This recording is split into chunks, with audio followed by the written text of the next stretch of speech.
अनंतनाग एक ऐतिहासिक महत्व रखने वाला जगह है। पूरे भारत में लोग अनंतनाग को जानते हैं। यहाँ की अमरनाथ जी की गुफा के दर्शन के लिए हजारों लोग इधर से आते हैं, दर्शन लेकर चले जाते हैं और ये धार्मिक एकता का जगह है।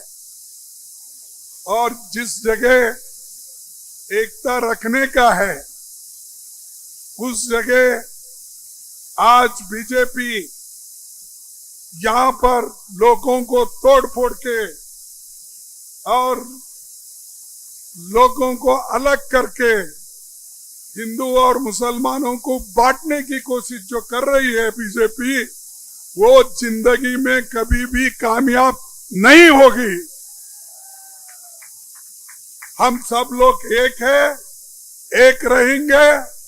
ऐसे हजार बीजेपी के कार्यकर्ता, आरएसएस के कार्यकर्ता आएंगे, बोलेंगे, लेकिन यहाँ के लोग झुकने वाले नहीं है।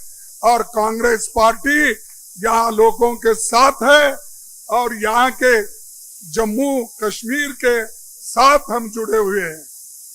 भाइयों, राहुल जी सबसे बड़ी यात्रा उन्होंने निकाली। हमारे कन्याकुमारी से लेकर कश्मीर तक, और कश्मीर में हमारा यात्रा समाप्त हुआ। भारत जोड़ो यात्रा, जिसमें मैं भी शामिल था, फारूक अब्दुल्ला साहब शामिल थे, ऑल पार्टी के लोग, इंडिया गठबंधन के लोग भी इसमें शामिल थे। सभी ने इसमें हिस्सा लिया और उसको बहुत यहाँ पर कामयाबी मिली। नेशनल कॉन्फ्रेंस और कांग्रेस की गठबंधन, ये देखने के बाद बीजेपी घबरा गई है, बौखला हो गई है और वो चाहते हैं, इसीलिए वो जम्मू कश्मीर के लिस्ट बार बार बदलते जा रहे हैं। कभी शाह बदलता है लिस्ट, तो कभी यहाँ के नेता बदलते हैं। इतना घबर गए हैं, दो दो तीन तीन लिस्ट उसमें बन रहे हैं, बगावत वहां पर हो रही है। तो इससे ही आप समझिए, इंडिया गठबंधन के एक ही के साथ, यूनिटी के साथ जब काम कर रही है, इसीलिए वो लोग डर गए। और अभी राहुल गांधी जी और हम फारूक अब्दुल्ला साहब, जब हम एक हो गए, तब बीजेपी और भी घबरा गई है, डर गई है। पहले तो बहुत डराने की कोशिश की और वो शाह तो 2-3 बार आए, इतना भाषण बोलते, इतना बकते हैं, इतना बकते हैं, शायद उनको कभी शर्म नहीं आती कि झूठ बोलना। ठीक है, उन्होंने एक बार बोला था कि जब उन्होंने अनाउंस किया था कि हम अगर हुकूमत में आएंगे, हर एक को 15-15 लाख रुपए पैसे देंगे, सब काला धन बाहर है, वहां लाकर लोगों को देंगे। फिर बाद में बोले हर साल 2 करोड़ नौकरियां नौजवानों को देंगे। जब हमने पार्लियामेंट में पूछा, बाहर पूछा, तो वो बोले ये तो चुनावी जुमले हैं, इसीलिए ऐसे लोगों को शर्म आना चाहिए जो झूठ बोलकर वोट लेते हैं, जो झूठ बोलकर लोगों को दगा देते हैं, लोगों को फंसाते हैं, नौजवानों को दिशा भूल करते हैं। वो जवाब देना चाहिए।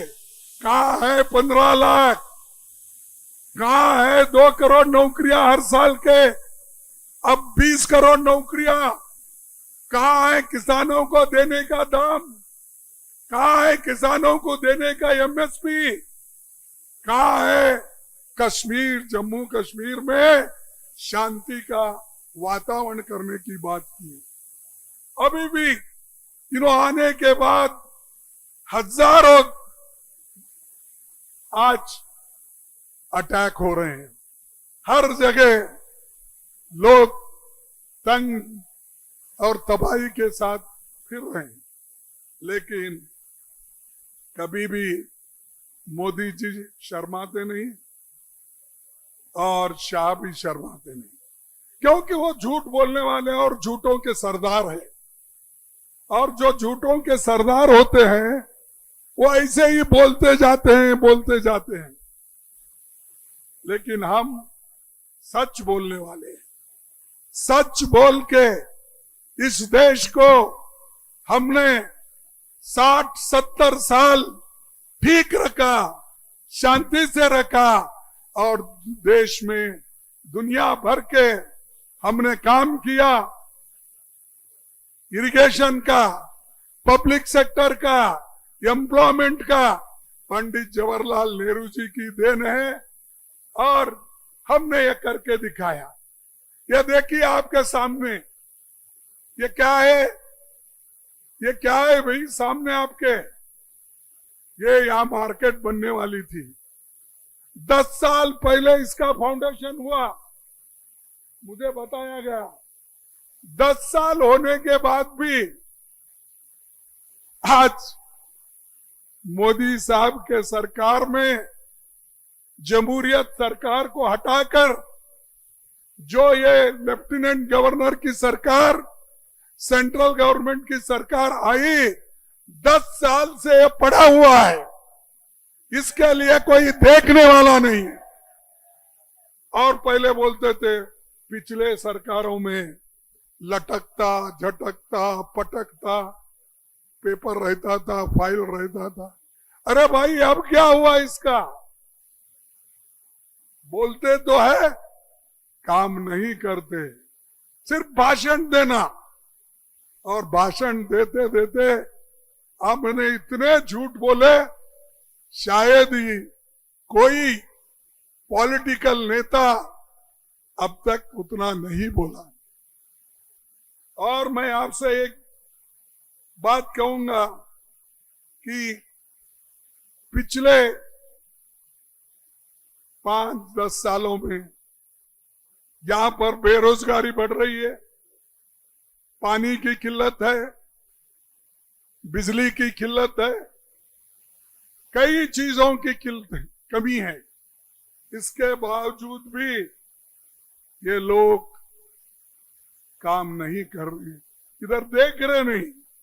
कभी तो एक बार आना, वो भी टाइट, जितने भी सिक्योरिटी के लोग हैं शायद एक बटालियन लोग उनके पीछे रहते हैं और कहते हैं ये शाह ने आया, लाल चौक पे झंडा लगाया।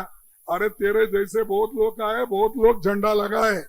ये देश हमारा है और इस देश में पहले ही झंडा फहराया और संविधान हम लोगों ने बनाया और उसमें सबको बराबरी का हक दिया।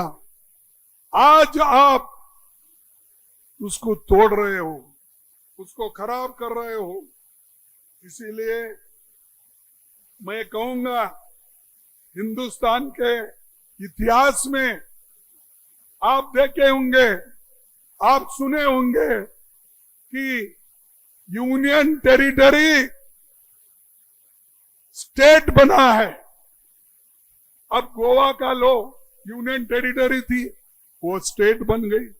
लेकिन यहां जम्मू कश्मीर ये स्टेटहुड था, लेकिन उसको यूनियन टेरिटरी किसने बनाया? किसने बनाया? किसने बनाया? ये है मोदी और शाह की गवर्नमेंट। इसीलिए उसको यहां पनपने नहीं देना, उसको आने नहीं देना, उसको उखाड़ के फेंक दो। और एनसीपी और कांग्रेस ये मिलके हमारे काम करेंगे, सरकार हमारी आएगी, जो वायदे हम कर रहे हैं उसको हम निभाएंगे और आपको साथ लेकर चलेंगे। और इस स्टेटहुड के लिए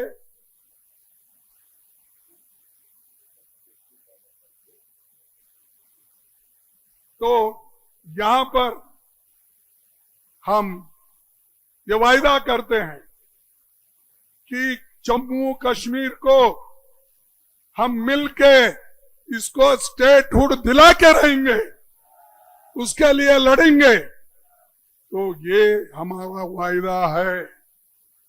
और दूसरी बात मैं ये कहूंगा कि यहां पर अगर एनसी और कांग्रेस में हुकूमत आने के बाद upper house and lower house ये भी कायम होगा और वो भी हम करके दिखाएंगे। अगर कोई कहता है वो कैसा करेंगे भाई, हम तो सेंटर में हमारी गवर्नमेंट है, इन्हों क्या करेंगे? अरे ऐसा ही करेंगे, जनता जब हमारे साथ है आप कुछ नहीं करेंगे, जनता करती है। इसीलिए मैं आपसे यही अर्ज करूंगा कि यहां पर इस गवर्नमेंट में, सेंट्रल गवर्नमेंट की ओर से जो चल रही है एलजी गवर्नमेंट, यहां पर भ्रष्टाचार होगा, यहां पर खनन, शराब, इसके सभी ऐसे खराब चीजें यहां पर आज चल रहे हैं। इसको सब हम बंद करेंगे। और ये लोग धमकाने की कोशिश करते हैं और धमकी देकर लोगों को डराते हैं। और जम्मू कश्मीर के लोग डरने वाले नहीं है, झुकने वाले नहीं है। और उनको ये बार बार अगर आप बताएंगे तो ये अच्छा नहीं। मैं उन्हीं के एक आदमी का काम बताऊंगा।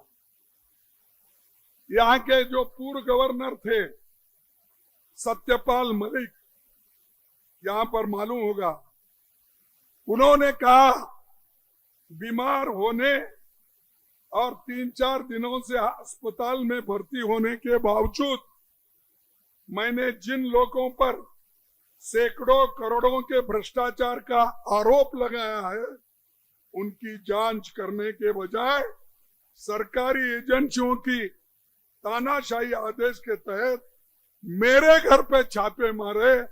ये एक गवर्नर कहता है जो गवर्नर उनके ही जमाने में यहां पर था।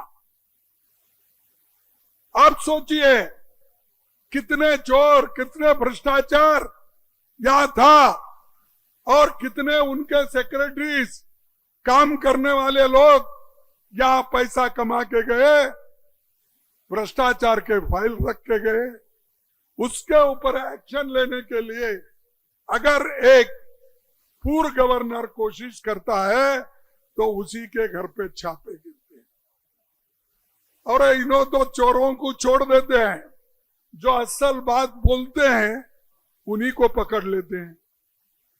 हमारे पास एक कहावत है कि चोर से चोर ऊपर से क्या है, सीना चोरी। ये ऐसा है, खुद के लोग तो चोर है ही है और दूसरों को ये बोलते हैं जोर से ताना सीन अपना छाती ये करके कि हम सब यहां पर करप्शन बंद करने के लिए आए हैं। भाइयों, मैं आपसे यही करने वाला हूं कि ये लोग सीबीआई, ईडी, सीबीसी ऐसे चीजों का इस्तेमाल करके सबको डरा डरा के हमारे कार्यकर्ताओं को घर में बिठा रही। कन्याकुमारी से लेकर कश्मीर तक और उधर मणिपुर से लेकर गुजरात तक सभी कार्यकर्ताओं को डराना। फिर भी गठबंधन वाले लोग डरे नहीं।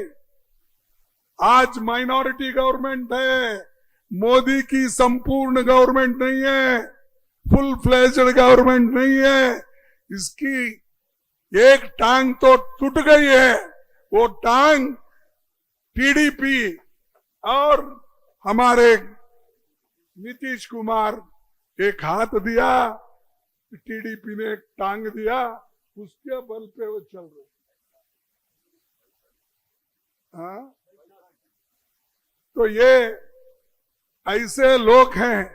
फिर भी मेरी सरकार मजबूत है। देखो, पहले तो बोलते थे 400 बार, इस बार 400 बार। कहां गए भाई तेरे 400 बार? 240 पे आया।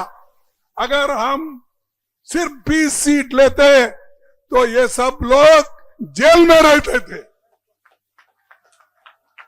ये सब लोग जेल में रहते थे और रहने के काबिल है। तो इसलिए मैं कहूंगा भाइयों, आप निराश मत हो, लड़ो। आपके सरदार, आप लोगों के कैप्टन मजबूत है, डरने वाले नहीं है। यहां से लेकर वहां तक सब कोई डरने वाला नहीं है। किसी भी मुसीबत में वो जम्मू कश्मीर को बचाएंगे, हम उनके साथ हैं, मेरी पार्टी उनके साथ है, राहुल जी उनके साथ है, मैडम सोनिया गांधी जी भी उनके साथ है। तो इसीलिए हम एक होकर काम करना है और सब लोग एक होकर लड़ना है। एक दूसरे के खिलाफ बात नहीं करना चाहिए। हम लोग जीतना है, लड़ना है। लड़ते वक्त कोई बुरी बात नहीं होना चाहिए।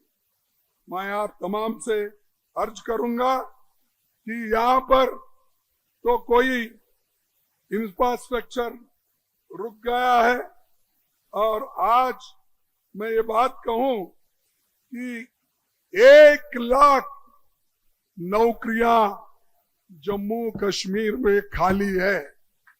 1 लाख।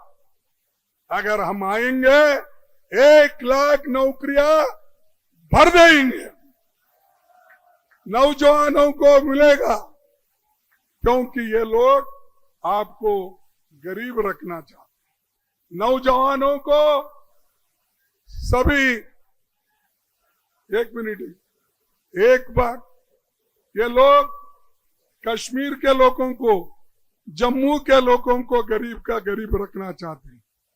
इसीलिए तो नौकरी, सरकारी नौकरी नहीं दे रहे, जो खाली है। इन्हों तो कोई बड़ी फैक्ट्री लाए नहीं, मैन्युफैक्चरिंग कोई फैक्ट्री करी नहीं, लेकिन जो है सो सरकारी नौकरियां भी इन्होंने भर्ती नहीं की। इसीलिए आप सबको काम करना है और यहाँ पर कांग्रेस और एमसी को लाना है। अगर आया तो tourism, manufacturing, job intensive sectors को हम फोकस करेंगे। और जितने भी स्कूल आज बंद हो गए हैं, 4400 सरकारी स्कूलें बंद हो गई, उसको हम चालू करेंगे, बच्चों को पढ़ाएंगे। अगर शिक्षा हम देंगे तो तभी हमारे लोग आगे आ सकते हैं। तो जो मैं कह रहा हूं, मैं जुमले नहीं कह रहा हूं शाह के जैसे, मैं जो कुछ कह रहा हूं दिल से कह रहा हूं। और हमारे बुजुर्ग नेता फारूक साहब भी है, हमारे पार्टी के नेता है, उनके सामने कह रहा हूं कि ये काम हम करके दिखाएंगे, सिर्फ कह के नहीं। और एक बात मैं आपको कहता हूं, यहां पर पहले मैं सुना 11 किलो राइस मिलता था, चावल, राइस बोला, चावल मिलता था कितना, 11 किलो। अब मोदी जी कितना दे रहे हैं, 5। तो कौन गरीबों का हमदर्द है? अरे फूड सिक्योरिटी एक्ट हमने लाया गरीबों के पेट भरने के लिए, बच्चों के पेट भरने के लिए हमने फूड सिक्योरिटी लाया, सोनिया गांधी ने लाया, और सबके लिए उन्होंने जिस जिस स्टेट में कुछ देना है दिए। यहां पर तो 11 केजी हर इंसान को मिलता था महीने, आज 5 केजी दे रहे। यही देखिए फर्क कांग्रेस में और बीजेपी में। और उछल उछल के भाषण करते हैं, तो आप ही सोचिए ये कहने और करने में कितना फर्क है। और ये बोलते रहते हैं, और मैं ये कहूंगा कि ये बोलने, जो भाषण देने वालों के ऊपर आप भरोसा मत करो, काम करने वालों के ऊपर भरोसा करो। बिजली का हम ठीक से करेंगे, आपके पानी का, जमीन का, सभी चीजों को हम आपसे मदद करेंगे। और दूसरा कि जैसा ही अब हमारा बीजेपी कितना भी लाख कोशिश करने दो, कांग्रेस और नेशनल कॉन्फ्रेंस का गठबंधन कमजोर नहीं, ये अपनी ताकत पार्लियामेंट में दिखाया है सारे देश में। वही ताकत के साथ हम आगे बढ़ेंगे। और इस वक्त मैं इतना ही कहना चाहता हूं, हिंदू, मुसलमान, सिख, ईसाई सब लोग एक होकर हम कदम पे कदम रखेंगे और आगे बढ़ेंगे। इसीलिए मैं ज्यादा कुछ नहीं बोलते हुए चंद चीजें मैं आपके सामने रखूंगा, जिसको उनकी इजाजत भी है, मैं इजाजत के साथ बात करूंगा। महिला सम्मान हमारा हक है। परिवार के महिला प्रमुख के लिए 3000 रुपए मासिक सहायता हर महीना, औरतों को 3000 रुपए महीना हम सहायता देंगे। महिलाओं के लिए 5 लाख रुपए कर्ज हम विद इंटरेस्ट फ्री देंगे, और 5 लाख रुपए। अच्छे सेहत हमारा हक है, इसके लिए 25 लाख रुपए का इंश्योरेंस बीमा हम कवर करेंगे। और हेल्थ केयर जैसा हमने राजस्थान में किया था, वैसा ही जम्मू एंड कश्मीर में करके दिखाएंगे, लोगों के शहद को मजबूत करेंगे। पिछड़े वर्ग जो ओबीसी है, उनके लिए संविधान के मुताबिक उनको जो हक मिलना चाहिए वो हक हम दिला के रहेंगे। और मनमोहन सिंह जी के जमाने में उन्होंने जो अनाउंस किया था, उसमें हमारे फारूक अब्दुल्ला साहब भी थे कैबिनेट में, मैं भी था। तो उन्होंने कश्मीरी पंडितों को यहाँ पर जो रिहेबिलिटेशन करने का वायदा किया था, वो हम पूरा करके दिखाएंगे। उसके लिए हम पूरा कोशिश करेंगे। तो आपके बोला ना 11 केजी वापस करेंगे, ये तो पहला है। तो वो 5 केजी छीन लिया, चोरी करने वालों को दिया 6 केजी हो, तो वो 6 केजी हम वापस लेंगे और 5 और 6 11 केजी देंगे। तो ये हमारा वायदा है। इसीलिए इतने धूप में भी आप बैठे हैं, आज सुने हैं, इसीलिए आप सबको धन्यवाद और नमस्कार और आदाब।